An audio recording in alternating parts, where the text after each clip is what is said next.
ہند میں انوکھا مرکز تحفظ دین،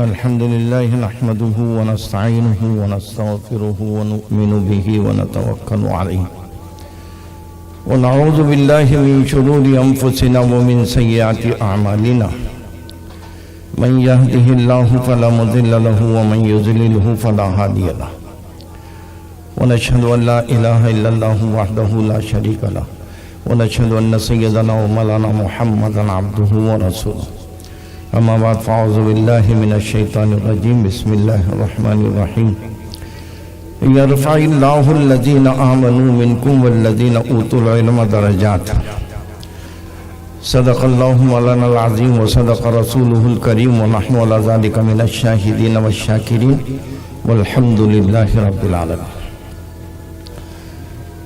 اللہ رب العزت کا لاکھ لاکھ شکر و احسان ہے کہ اللہ رب العزت نے آج ہمیں ایک مدرسے کے افتتاح کے موقع پر جمع فرمایا، اور مدرسے کا نام بھی جو ہے مدرسہ عربیہ نور الہدی، نور الہدی، ہدایت کا نور۔ ظاہر سی بات ہے کہ ہدایت کے نور کے افتتاح کے موقع پر ہم لوگوں کو جمع فرمایا، اور نور سے مراد علم ہے۔ ظاہر سی بات ہے کہ علم، ہدایت کا نور اور ہدایت کا علم یہاں سے عام ہوگا، اور ویسے بھی یہ بستی نئے گاؤں اللہ کے فضل و کرم سے اپنے باشندگان کے بعض خصوصیات کے اعتبار سے ہمارے علاقے میں اپنا ایک مقام رکھتی ہے۔ حجاج کرام اور حفاظ کرام اور علماء کرام بھی یہاں پر جو ہے تعداد کے اعتبار سے اور دوسرے گاؤں سے بہت زیادہ ہے، اور ایک ادارہ پہلے سے ہی چلتا ہے انعام العلوم، اب اس میں ایک نور ہدایت کا اور اضافہ ہو رہا ہے۔ اللہ اس کو قبول فرمائے۔ ویسے یہ زمانہ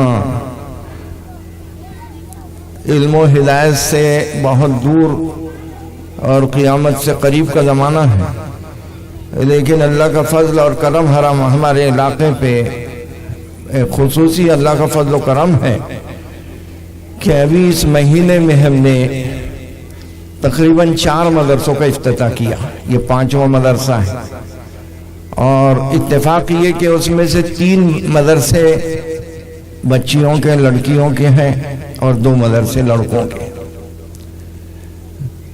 ابھی پڑے گاؤں میں جو ہے قاری احمد علی صاحب آئے تھے، وہاں 2 مدرسوں کا افتتاح ہوا، اور اسی دن یعنی اسی تاریخ میں جو ہے تانڈے میں 2 مدرسوں کا افتتاح ہوا، ایک بچیوں کا مدرسہ، ایک بچوں کا مدرسہ، یہ 5واں مدرسہ ہے۔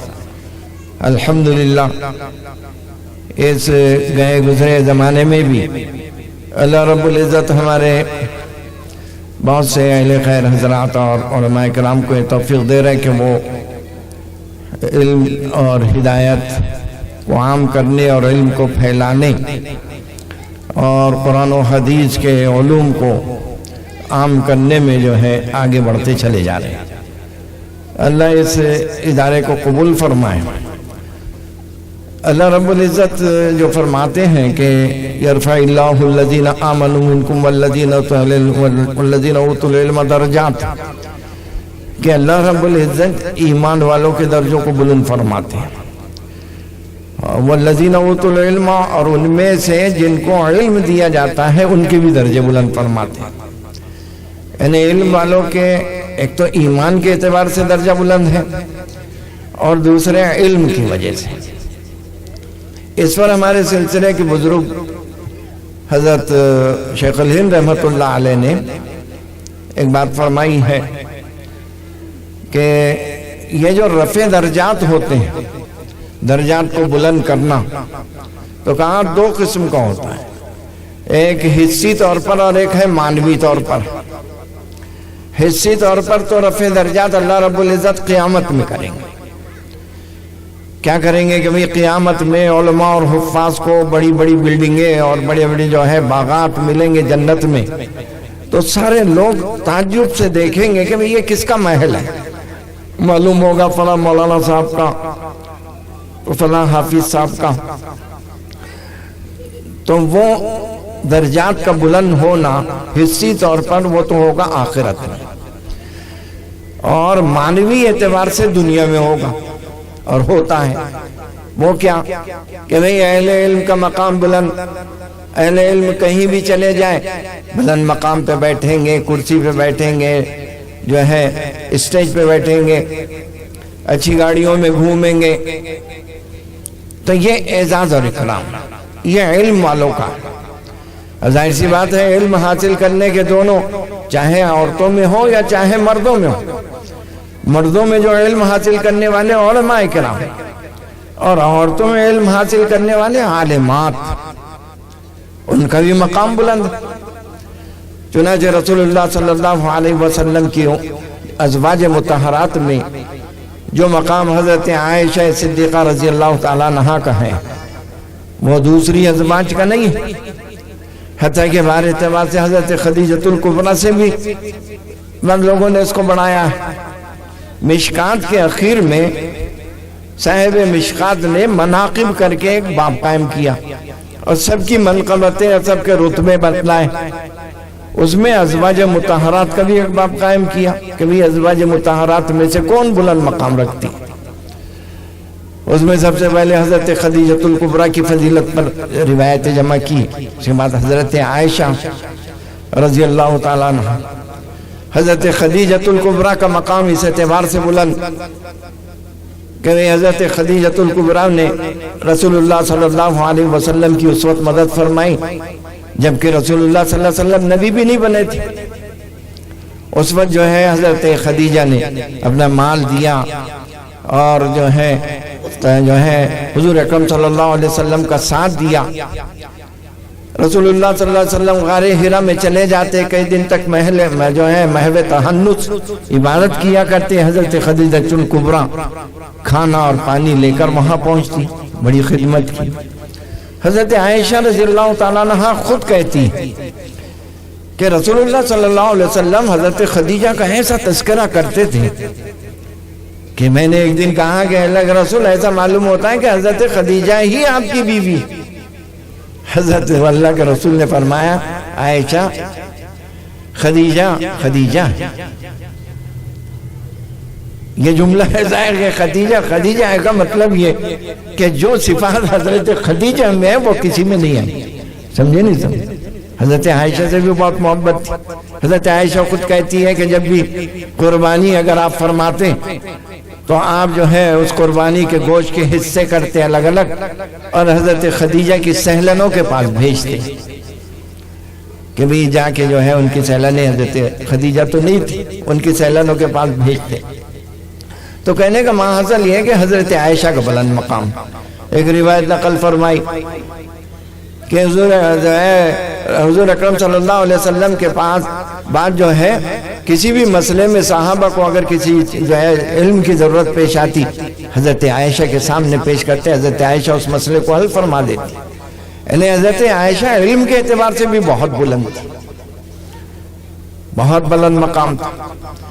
حضور اکرم صلی اللہ علیہ وسلم کی ازواج مطہرات میں سے دو گروپ تھے، ایک حضرت عائشہ کا تھا، ایک حضرت ام سلمہ کا تھا۔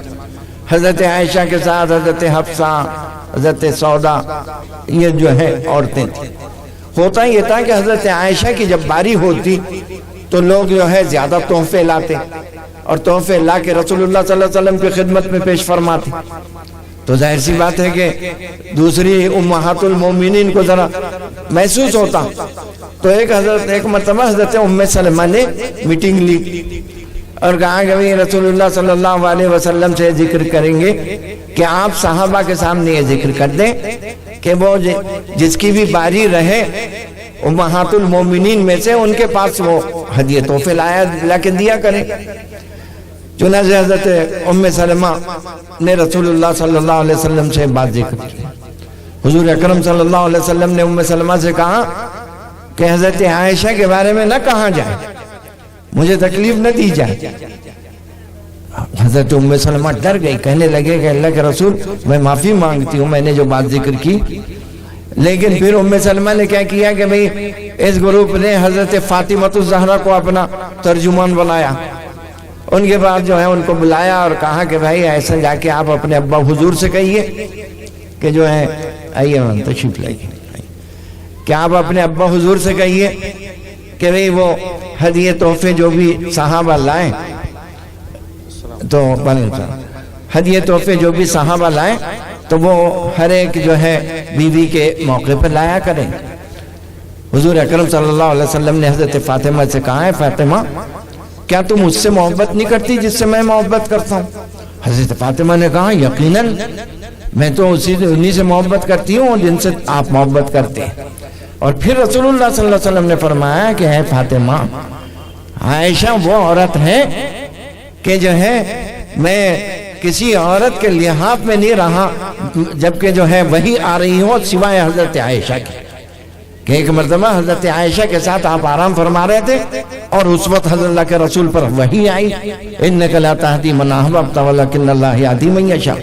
کہنے کا محاصل یہ کہ حضرت عائشہ کا بہت بلند مقام، سمجھے نہیں سمجھے؟ حضرت عائشہ بڑی عالمہ تھی۔ اور امام بخاری علیہ الرحمہ نے تو ایک باب کتاب العلم میں قائم کیا کہ ایک مرتبہ حضرت ام سلمہ ہی حضور اکرم صلی اللہ علیہ وسلم ام سلیم حضور اکرم صلی اللہ علیہ وسلم کی خدمت میں حاضر ہوئی، کہنے لگی اللہ کے رسول آپ کے پاس ہر وقت جو ہے صحابہ بیٹھے رہتے ہیں اور علم حاصل کرتے رہتے ہیں، آپ سے استفادہ کرتے رہتے ہیں، ہم عورتوں کا موقع نہیں ملتا۔ تو رسول اللہ صلی اللہ علیہ وسلم نے ایک دن متعین کیا عورتوں کے لیے اور اس دن آپ تشریف لائے اور پھر آپ نے عورتوں کو ہدایت دی، تو پھر جو ہے تقریر فرمائی۔ یہی سے مسئلہ نکلا کہ عورتوں کے لیے الگ سے تعلیم کا نظم کیا جا سکتا ہے، سمجھے نہیں سمجھے؟ چنانچہ ہمارے علماء کرام جو ہے نظم کر رہے ہیں، مدرسے کھل رہے ہیں۔ دوستوں یہ مدرسے بہت ضروری ہیں۔ دیکھیے دین پر عمل بغیر علم کے نہیں ہوگا۔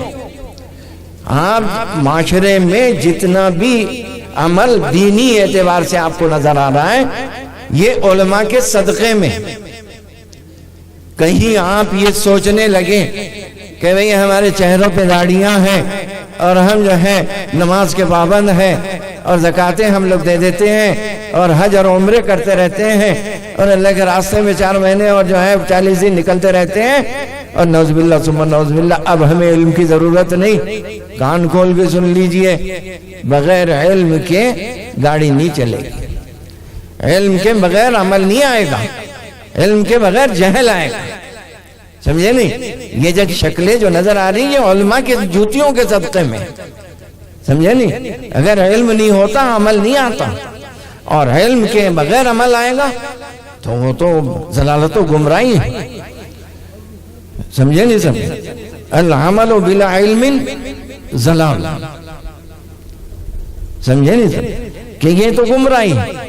تو کہنے کا محاصل یہ کہ علم ضرور ہے، اور یہ علمی ادارے جتنی بھی خدمات کر رہے ہیں، آج کل میں تو اکثر کہا کرتا ہوں کہ یہ ہمارے پاس جو چھوٹے چھوٹے ادارے چل رہے ہیں، آپ نے سنا ہوگا کہ اطلب العلم من المہد الی اللحد، کہ جو ہے مہد سے لاحد تک علم حاصل کرو۔ مہد کے معنی گہوارہ، کیا مطلب؟ چھوٹا بچہ بھی علم کم ہوتا ہے، کون دے گا چھوٹے بچے کو علم؟ اسی کو کہتے تھے کہ ماں کی گود میں مدرسہ ہے۔ جی ماں کی گود میں یقیناً مدرسہ تھا، ایک زمانے میں ماں کی گود ہی میں جو ہے علمی کمالات اور علمی چیزیں جو ہے بچے سیکھ لیتے تھے۔ لیکن وہ زمانہ درمیان میں کچھ ایسا آیا کہ جو ہے ماؤں کے گود سے یہ علم نکل کے جہل آ گیا، ٹی ویاں دیکھنا اور کام کاج میں لگے رہنا، اس کی وجہ سے ابھی ایک درمیانی زمانہ ایسا گزرا کہ ماں کی گود کے جو مدرسے کا مسئلہ ہے اس کا تصور نہیں۔ اللہ قربان جائیے ہمارے بزرگوں کے ایسے جو ہے اس عمل پر کہ جو ہے قریہ قریہ اور بستی بستی میں جو ہے یہ مکاتب قرآنیہ قائم ہو رہے ہیں۔ یہ مکاتب قرآنیہ یہ تحریک ہے کہ ان بچیوں کے گود میں، ان بچیوں کے سینوں میں اگر ہم قرآن رکھ دیں گے، کل کو یہی بچیاں معاشرے کی مائیں بنیں گی۔ ذہن میں رکھیے کہ یہ مکاتب ان ماؤں کی گود میں علم کے رکھنے کی ایک تحریک ہے کہ 100% بچیوں کو پڑھاؤ اور ان کی گود میں جو ہے علم کو رکھ دو، قرآن کو رکھ دو، حدیث کو رکھ دو، سمجھے نہیں سمجھے، اخلاق کریمہ کو رکھو، رسول اللہ صلی اللہ علیہ وسلم کی پیاری سنتوں کو رکھو، اور ان کے جو ہے ان کی گود کو علم سے جو ہے سرسبز و شاداب کر دو۔ انہی کی گود میں پلنے والے بچے عالم، حافظ، زاہد، متقی اور اپنے زمانے کے محدث، مفسر، مقرر یہ سب بنیں گے۔ تو یہ مکاتب قرآنیہ یہ ایک تحریک ہے ہمارے بزرگوں کی کہ ان کو قریہ قریہ بستی بستی میں قائم کیا جائے۔ حضرت مولانا قاسم صاحب نانوتی رحمۃ اللہ علیہ اصول حشت گانا کو میں دیکھ رہا تھا، تو جو ہے حضرت مولانا قاسم صاحب نانوتی رحمۃ اللہ علیہ نے کہا کہ ہم یہ تحریک چلائیں گے۔ ایک زمانہ تھا کہ جو ہے جب انگریز کے خلاف ہمارے علماء کرام نے جہاد کیا، اور جو ہے انگریز نے جب علماء کرام کے خلاف جو ہے تلوار اٹھائی، جاتے جاتے جو ہے قتل عام ہوا، تو 58,000-57,000 علماء کرام شہید ہو گئے۔ اور پرسوں میں جو ہے کتاب پڑھ رہا تھا، اس میں ایک واقعہ لکھا کہ جو ہے حضرت شیخ الہند رحمۃ اللہ علیہ جو ہے وہ ایسے جو ہے غمگین بیٹھے ہوئے ہیں۔ ان کے شاگردوں نے کہا کہ حضرت آپ کیوں غمگین بیٹھے ہیں؟ انہوں نے کہا کہ دیکھیے اس وقت جو ہے مظفر نگر میں یہ حالات ہے کہ یہاں نماز جنازہ پڑھانے والے لوگ موجود نہیں، یعنی ایک وقت ایسا آیا۔ تو پھر ہمارے بزرگان دین نے بیٹھ کر دارالعلوم دیوبند کی جو ہے بنیاد رکھی، اور دارالعلوم دیوبند کی بنیاد رکھنے کے بعد ایک باضابطہ تحریک چلائی گئی کہ جو ہے قریہ قریہ بستی بستی قریہ قریہ میں جو ہے مکاتب قرآنیہ قائم کیے گئے۔ اسی وقت سے قرآنی مکاتب کے قیام کا جو ہے یہ سلسلہ جاری ہوا، اور اللہ کے فضل و کرم سے آج میں نے ابھی بتلایا آپ کو کہ اس گئے گزرے زمانے میں بھی ایک دن میں مکتب جو ہے مدارس کا افتتاح ہو رہا، سمجھے نہیں؟ اور دوستو ذہن میں رکھو اس وقت تو بہت زیادہ اس کی ضرورت ہے۔ اس وقت تو علم کے مٹانے اور اہل علم کے مٹانے کی سازشیں ہو رہی ہیں کہ کس طریقے سے ان جو ہے اسلام کے پیروکار اور اسلام کو ماننے والے اور قرآن اور حدیث پر جو ہے اپنی زندگیاں قربان کرنے والے کیسے ان کو ختم کیا جائے۔ تو ان کے ختم کرنے کی سازشیں چل رہی ہے۔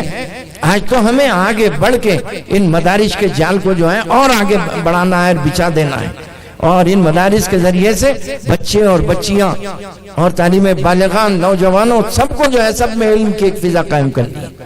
قابل مبارکباد ہے وہ لوگ کہ جو ہمارے اس نئے قوم میں انہوں نے بچیوں کے مدرسے کا افتتاح کیا، اور مجھے توقع ہے ویسے بچیوں کے مدرسہ یہ بہت نازک مسئلہ ہے۔ ابھی یہ 4-5 مدرسوں کے واقعات میں نے آپ کو سنا، اور ابھی ایک مدرسے کی رپورٹ آئی کہ وہاں جو ہے ایک معاملہ جو ہے زیر بحث ہے۔ تو کہنے کا محاسن یہ ہے کہ یہ بہت نازک مسئلہ ہے، لیکن ہمارے مولوی عبدالقیوم تجربہ کار ہے، ہمارے پاس بھی رہ چکے ہیں، یہ انشاءاللہ اس کو سنبھال کے لے کے چلیں گے۔ گاؤں والوں سے گزارش چاہیے، مولانا کو سفر کرنا ہے، مولانا کی ابھی تقریر ہوگی، مولانا کھانا کھا رہے تھے اس وجہ سے میں بیٹھ گیا، تو ابھی مولانا کی تقریر ہوگی، سفر پہ جانا ہے ان کو۔ بس مختصراً یہ ہے میرے نئے گاؤں کے باشندوں اور جو ہے ہمارے شہر اورنگ آباد سے آئے ہوئے لوگوں کہ یہ دینی مدارس کی حفاظت کیجیے، ان پر نگاہ رکھیے۔ علماء کرام چلائیں گے ضرور، لیکن آپ کی بھی جو ہے توجہ ان کی طرف ضروری ہے، اور یہ پڑھنے والے بچے اور بچیاں ان کی قدر کیجیے۔ اللہ رب العزت نے ان کو بلند مقام عطا فرمایا۔ یہ وہ لوگ ہیں کہ جن کے پیروں کے نیچے فرشتے پر بچھاتے ہیں۔ کبھی آپ نے سوچا کہ بھئی فرشتے جو ہے فرشتے جو پر بچھا رہے ہیں ان کا اعزاز اور اکرام ہے، سمجھے نہیں سمجھے؟ تو ان کو قدر کی نگاہ سے دیکھیے اور ان کے یہ ہے ان مدارس کے چلانے والوں کا اعزاز اور اکرام کیجیے کہ ایک تو ہے کسی ایک ذات کی اصلاح اور ایک ہے پورے ایک طائفہ اور جماعت کی اصلاح کی فکر کرنا.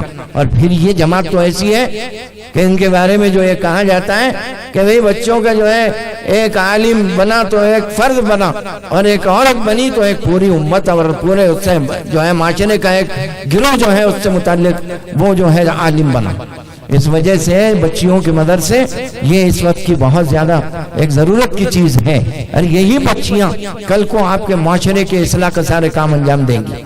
آج جو معاشرے کا فساد ہے اس میں جہاں نوجوان لڑکوں کو دخل ہے وہاں نوجوان لڑکیوں کا بھی ایک مسئلہ ہے.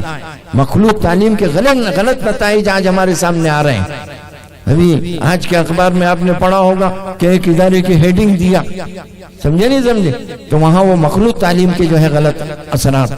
تو یہ ساری چیزیں ہم کو سامنے رکھ کر ان اداروں اور ان اداروں کے چلانے والوں کی جو ہے تعظیم کرنی چاہیے اور ان کی جتنی ضرورتیں ہیں وہ پوری کرنی چاہیے. یہ ایک ایسا مسئلہ ہے دوستوں کہ ہم یہ طے کریں کہ ہمارے مال کا ایک معتبر بھی حصہ ان مدارس دنیا کو ہم دیں گے. یہ مدارس دینیہ ان کی خدمات یہ ہے کہ یہ آج ہمارے ایمان کے حفاظت کے قلعے ہیں. اگر یہ نہیں رہیں گے تو ہمارے معاشرے میں ایمان کا مسئلہ جو ہے ڈماڈول ہو جائے گا. سمجھے نہیں سمجھے. میں تو اکثر کہا کرتا ہوں کہ معاشرے کے لوگوں یہ ذہن میں رکھو, تمہارے سر کی ٹوپیاں اور تمہارے چہرے کی داڑیاں اور تمہارے مسجد کی نمازیں اور تمہارے حرمین شریفین کے حج اور عمرے یہ سب علماء کے صدقے میں. اہل علم اگر ان مسائل کو نہ بتلائے تو نہ نماز صحیح ہوگی, نہ روزہ صحیح ہوگا, نہ زکوٰۃ صحیح دے سکتے, نہ حج صحیح کر سکتے. سمجھے نہیں سمجھے. آج کا جو نوجوان اور آپ کا آج کا پڑھا لکھا طبقہ اور آج کے نمازی اور آج کے زکوٰۃ دینے والے یہ سب یہ سمجھے کہ میرے اپنی زندگی پر ایک بہت بڑا بوجھ ان علماء کرام کا ہے کہ اگر یہ لوگ آگے نہ بڑھتے اور ہمارے ہندوستان میں یہ مدارس قائم نہ ہوتے تو صحیح مسئلے بتانے والے کوئی نہ رہتے. ابھی میں نے ذکر کیا مظفر نگر ہمارے پاس ابھی اس وقت جو ہے شمالی ہندوستان کا وہ مقام ہے کہ جہاں بڑے بڑے علماء آج بھی موجود ہے. وہاں کی یہ حالت تھی. حضرت شیخ الہند رحمۃ اللہ علیہ سوچے ہوئے تھے, بیٹھے تھے اور لوگوں نے کہا کہ حضرت کیوں سوچ رہے ہیں. کہا کہ مقام ایسا ہے علماء اتنے ختم ہو چکے ہیں کہ جو ہے کوئی نماز جنازہ پڑھانے والا نہیں. پھر تحریک جب چلی دارالعلوم دیوبند کی اس کے صدقے میں یہ مدارس وجود میں آئے. تو کہنے کا ماحصل یہ کہ پورے طبقہ چاہے علم والوں کا طبقہ ہو, مال والوں کا طبقہ ہو, سیاست داں ہو یا اسی طریقے سے اور جو طبقات ہو, وہ سب طبقات اس کو محسوس کریں کہ یہ مدارس کے ہمارے پر بہت بڑا احسان ہے, کرم ہے اور بہت بڑا بوجھ ہے کہ اس کو ہم کو ان کے تعاون کی شکل میں اس کو ادا کرنا چاہیے. سمجھے نہیں سمجھے. یہ سمجھ کر ہم ان مدارس کو چلائیں, مدارس کے چلانے والوں کی ضرورت کو پورا کریں. اللہ رب العزت مجھے اور آپ کو عمل کی توفیق عطا فرمائے. اب میں اور مولانا آپ کے اور مولانا کے درمیان میں زیادہ حائل ہونا نہیں چاہتا ہوں. مولانا کا سفر ہے, اس وجہ سے ہم لوگ سب انشاءاللہ جو ہے جم کے بیٹھیں گے. مولانا سفر کر کے آئے ہیں, ان کی بات کو سنیں گے. اللہ رب العزت مجھے اور آپ کو عمل کی توفیق عطا فرمائے. وآخر دعوانا الحمدللہ. ہے ہند میں انوکھا مرکز تحفظ دین